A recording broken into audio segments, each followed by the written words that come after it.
Happy birthday to you. Happy birthday to you. Happy birthday from Arnie's. Happy birthday to you. This is Alan Carpet, goldenblack.com, with friend first, but former Boilermaker Rich Ostriker. And Rich, any birthday is good. So we're going to say you got a good lineman's number, 69th birthday today, and you're actually in Mexico on business, which is a story in itself, just because it's your first trip down there during COVID, and you're only going to be there a short period of time. But tell us a little bit about what you do professionally and what you're doing down there today and tomorrow.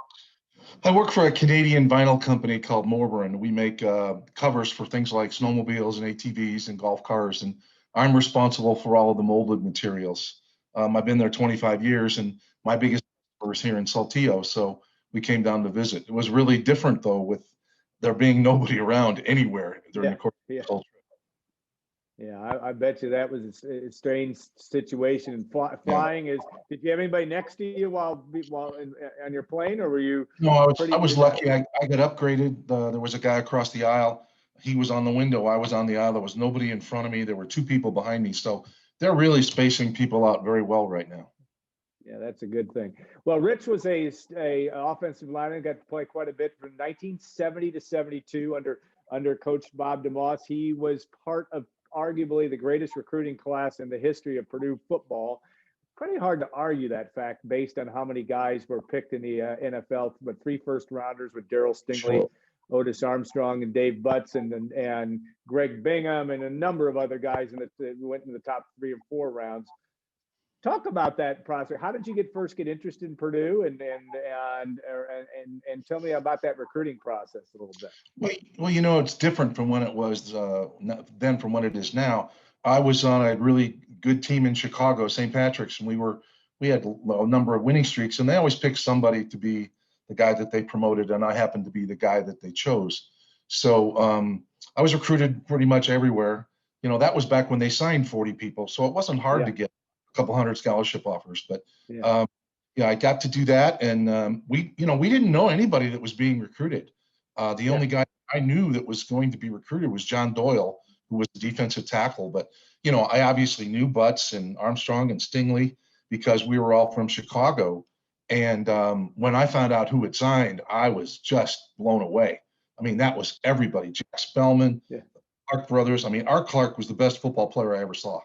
He was, I saw him return a kickoff and all 11 guys hit him, and he still scored the touchdown. So I was excited as heck. And when I got to school, I found out we had 12 All-Americans on the team going in. So it was really something. Yeah, I mean, unbelievable that the stories and the late Ron Meyer would tell some great recruiting stories in terms of Otis and Darryl and those gentlemen that were terrific players. Obviously, an extremely talented group. Talk about your career. You got to play in the trenches and played with some and Gary Danielson, obviously at quarterback, also in that class as well. An interesting experience because you guys were really talented. It had your junior year, 3-7 year, but really close to winning a lot of games. I mean, these are teams were not, this was as good a 3-7 team probably as the history of Purdue football, if you ever want to be known as that. The following year, you finished 6-5. Again, very close to getting to the Rose Bowl, believe it or not, if you'd have beaten Michigan up there. But that experience, what did that teach you? Because it didn't go exactly as planned. You had a lot of talent. It didn't achieve maybe as much as you wanted, but I'm sure you learned some things in the process.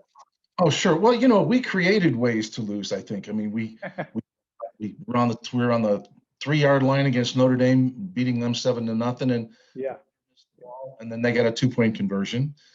We played prevent defense against Wisconsin, and they threw a bomb and got a touchdown. I mean, if you could figure out a way to lose a game, I think we did. So we really thought that senior year we were going to come together and do the best we could. But, Rick Shavatello got hurt on the opening play, the opening kickoff, and then Mark Clark got hurt the first series we played, and we were starting to go, well, here we go again. But we tried our best, and I think things went pretty well there for a while anyway. Yeah, you guys had a run at the Big Ten championship. You beat I remember beating, beat the heck out of Indiana and had opportunities against Michigan. The game up at the Big House, 9-6 loss, but you guys played them right to the end. In fact, I was watching on the Big Ten Network the other day about the 1973 Ohio State Michigan game. Mike Lantry was the kicker for Michigan that missed the field goal in that one, hit the field goal to beat you guys. But again, that experience, you guys were right there. Well, it was interesting because it was 4th down. I think we were on the 5-yard line, and we went for it on 4th. And Gary pitched the ball to Otis, and there was nobody. You couldn't see anybody in the picture, and he slipped on a piece of ice. Or we would have gone to the Rose Bowl that year. So you kind of felt like you were a little snake bit. It was interesting, though. Coach Schembechler came in the locker room after the game and said, "I just want you guys to know you are the hardest team we've had to play all these years. Much more difficult than Ohio State." So that was kind of nice to do. I mean, it was really a good send-off for what we were doing. Yeah, and then you ended your career beating Indiana 42-7. Otis runs for a Purdue record that still stands, right? It's still 276 yards, that's right, because Allstott did not beat it. You made every key block in that game, correct? Oh, I don't know about that. They did good people at that time, and we were really upset because if you recall, we'd had a fight on the field the year before down at Indiana. 71, right? Yeah, Gary Danielson ran out of bounds and he was rolling on the ground, and some of the players from Indiana started to kick him. So Dave Butts went over into the sideline, and my roommate Bob Hoytle did, and we all just got into the fight. And then the students started to try to attack the band, and the director of band said nobody breaks the band. So the bandmen were hitting people with their instruments, and it was really something. Yeah. So the day before the game, they showed us the video of the fight, and that was it. We're ready to go. Yeah, and you were. That was in kind of muddy conditions. I can remember that day well, and a romp. Otis's last carry of his career, he runs 64 yards or 56 yards or whatever it was. Yeah. To get to that total. How good was Daryl? Daryl Stingley, obviously, not only his life cut short, but his professional career got cut short. But you've watched a lot of football. Daryl and Otis, they're talking about David Bell and Rondale Moore now, and they're terrific players.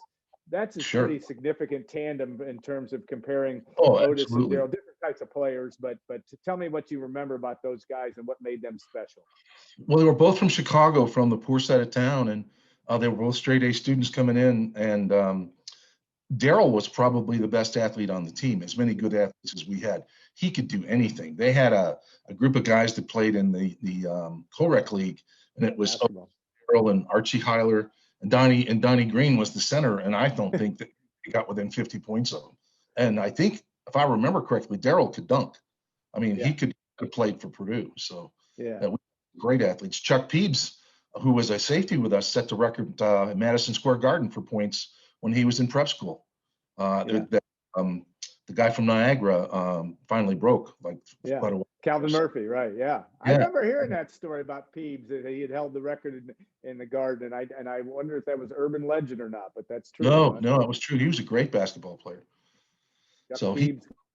With Katie or with Valhalla, New York, right? Yeah. Yeah, interesting from that standpoint. And you've obviously been an observer of Purdue football over the years. There's been highs, there's been lows. Right now, you're a pretty keen observer of what you see. But this is a crazy year, obviously. With COVID and what that is like.